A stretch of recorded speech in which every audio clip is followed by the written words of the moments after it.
मैं थंबनेल पर यह चीज लिख दूं ना, कसम से बोल रहा हूं, इस वीडियो को शेयर बहुत करेंगे लोग और व्यू बहुत आएगा।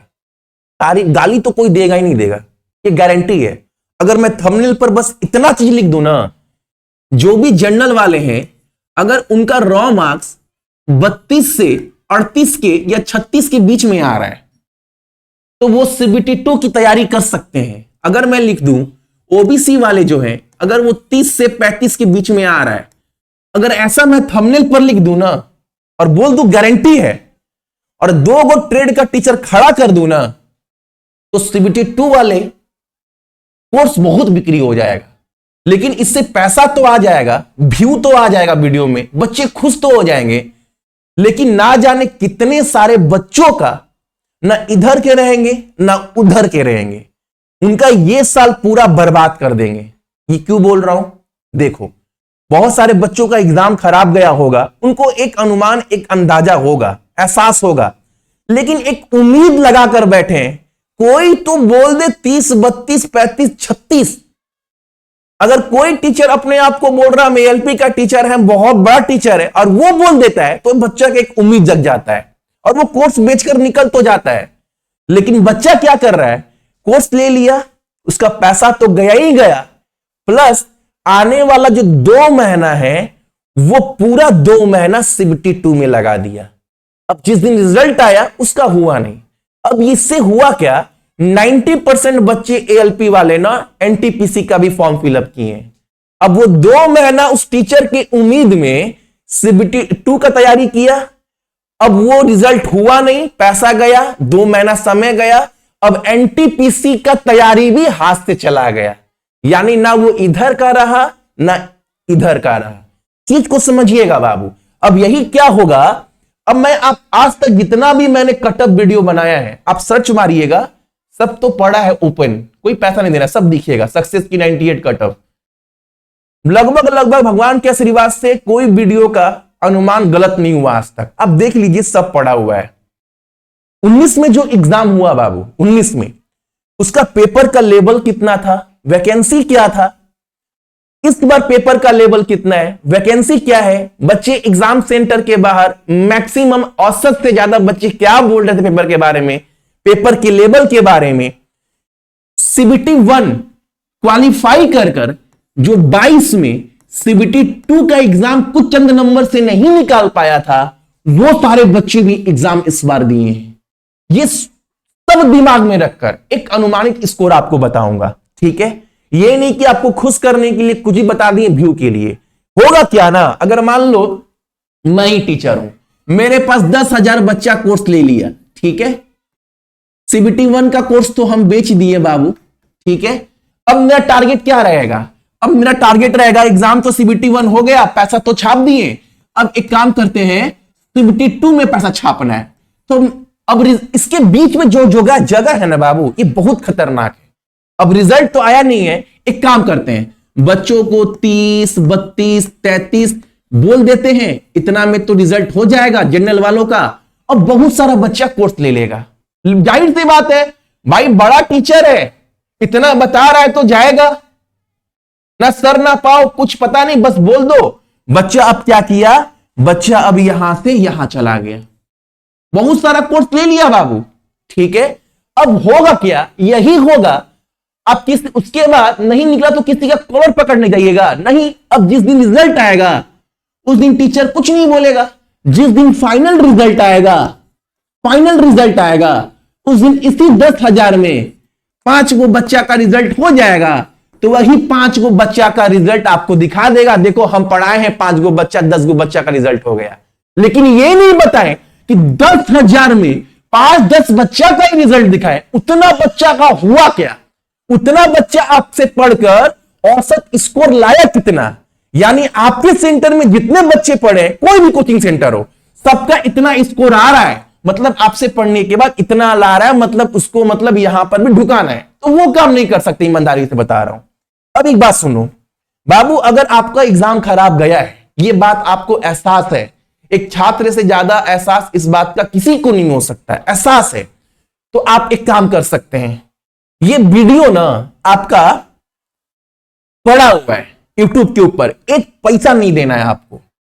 मैंने कमजोर बच्चों को दिमाग में रखकर ही वीडियो बनाया है, एनटीपीसी का स्ट्रैटेजी वीडियो। इस वीडियो में हर एक चीज को मैंने तोड़ तोड़ तोड़ तोड़ कर बताया है, आप देखना।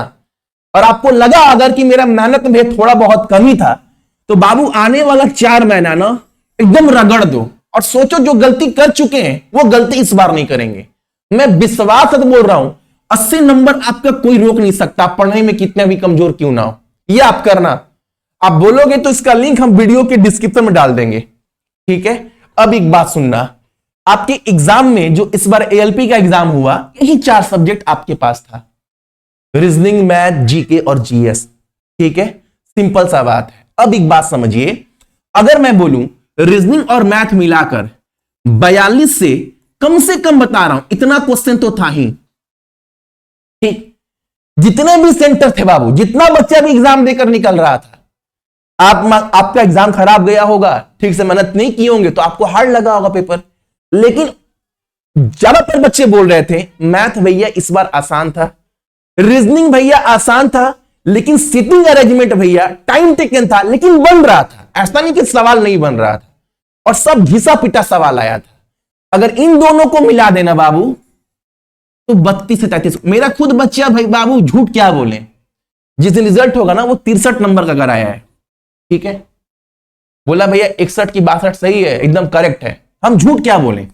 अगर मैं बात करूं, आपको बहुत कुछ दिमाग में रखना पड़ता है कटअप बताने से पहले, क्योंकि एक इज्जत का सवाल भी होता है बाबू, ठीक है। अगर मैं यहां 82-83 नंबर है, कम से कम मानू ना, कम से कम की बात कर रहा हूं, कम से कम की बात कर रहा हूं। जागो, हकीकत में देखो मेहनत का लेवल कितना बढ़ चुका है। मैं कम से कम बोल रहा हूं, मैं इतना बाबू दिल पर पत्थर रखकर बता रहा हूं, सही बोल रहा हूं। कम से कम बोलू बाबू ना 28 से 30 से नीचे कोई नहीं किया होगा, मैक्सिमम बच्चे किए होंगे। इतना कम से कम स्कोर, कम से कम बता रहा हूं, मैं दिल पर पत्थर रखकर बता रहा हूं। वो तो बाबू अभी रिजल्ट आएगा तो उस दिन दूध का दूध पानी का पानी हो जाएगा, देख लीजिएगा, ठीक है। अगर मैं यहां बात करूं ना बाबू, साइंस में और जीके में, देखो यहां पर भी साइंस बहुत हार्ड नहीं आया था, साइंस तो बाबू बहुत हार्ड नहीं आया था। अगर मैं इसकी बात करूं, यहां पर ही बाबू 15 से 17 नंबर स्कोर करना बहुत बड़ा बात नहीं है, आराम से बच्चे कर रहे थे स्कोर। ये जो मैंने मार्क्स बताया है ना, दिल पर पत्थर रखकर बता रहा हूं, ये 108% पॉसिबल है, ये संभव है। अगर सीबीटी 2 में 10 बच्चा क्वालिफाई करेगा, अगर 10 बच्चा क्वालिफाई करना है सीबीटी 2 में, तो बाबू 18 बच्चे ऐसे होंगे जो इतना नंबर ला रहे होंगे। अब उस 18 में से 10 बच्चे को चुना जाएगा, ये कम से कम बता रहा हूं। अगर मेरा अनुमान सुनोगे, जनरल, एससी, एसटी, ओबीसी का अनुमानित कट ऑफ क्या जा सकता है, ये आप नोट कर रखिएगा, डिलीट मत कर दीजिएगा वीडियो, ठीक है। अगर मैं बात करूं जनरल का, ओबीसी, ईडब्ल्यूएस, एसटी, एससी, अगर मैं इनका अनुमानित स्कोर की बात करूं ना, जनरल, इन चारों कैटेगरी के बारे में, अगर आप जनरल से हो और जनरल में जो भी एग्जाम दिए हैं बाबू, अगर आपका रॉ स्कोर की बात कर रहा हूं, नॉर्मलाइजेशन की बात नहीं कर रहे हैं, अगर रॉ स्कोर की बात कर रहे हैं, अगर आपका 45 नंबर है, इसमें आप +-2 मान सकते हो, ठीक है, +-2 मान सकते हो, इतना रॉ मार्क्स है तो आपका रिजल्ट हो जाएगा, ठीक है। अगर ओबीसी की बात करूं बाबू, 42 प्लस है, 42 है, +- मान लो यहां पर भी, ये दिल पर पत्थर रखकर बता रहे हैं ताकि बहुत गाली ना आ जाए, इतना जाएगा। अगर ईडब्ल्यूएस है बाबू तो 40, और बहुत सारा बोर्ड है तो ऑन एन एवरेज बता रहे हैं आप सभी को, ठीक है। एसटी, एसटी है, एसटी में बाबू अगर आपका नंबर 35 +-2 मान लो, और एससी में 37 मान लो +-2, इतना अगर है तो आपका रिजल्ट हो सकता है। ये रॉ मार्क्स की बात कर रहा हूं, रॉ मार्क्स की बात कर रहा हूं, ये नॉर्मलाइजेशन नहीं, ये रॉ मार्क्स की बात कर रहा हूं। खुश करने के लिए, व्यू पाने के लिए मैं आपको इसके जगह पर 30, 32, 34 भी डाटा बैठा सकता था, लेकिन वो नहीं बैठाएं। क्यों नहीं बैठाएं? उससे मेरा क्या, मुझसे मेरा लॉस नहीं ना है, गाली बेकार का सुनेंगे। लेकिन एक अनुमानित इसको बताया, इतना नंबर अगर आ रहा है हो सकता है आपका रिजल्ट हो जाए, इससे कम नहीं जाएगा। मैंने बोला इससे कम नहीं होगा, इससे ज्यादा हो सकता है, इससे कम में नहीं होगा बाबू, ठीक है, इतना याद रखिएगा। बाकी जिसको भी अगर एहसास है कि मेरा रिजल्ट सच में खराब हो गया है, एक उम्मीद लगाकर नहीं बैठना है झूठा, तो बाबू आप ये वीडियो देख सकते हैं, तैयारी कर सकते हैं। वीडियो फ्री में पड़ा हुआ यूट्यूब के ऊपर, इसका लिंक मैं दे दूंगा डिस्क्रिप्शन बॉक्स में। सोचना समझना, एक डायरी में स्ट्रैटेजी बनाना, कितना पढ़ना है, कैसे पढ़ना है, भैया क्या क्या रास्ता बताएं मंजिल तक पहुंचने का, सब कुछ बताया गया है, ठीक है। उम्मीद करते हैं ये वीडियो आपको अच्छा लगा होगा, और मुझे पता है गाली भी बहुत सारा आएगा, क्योंकि बाबू रिजल्ट भीड़ का नहीं होता है, भीड़ अधिकांश समय पे नाकाम होता है, चंद बच्चों का होगा सिलेक्शन, तो गाली कौन देगा।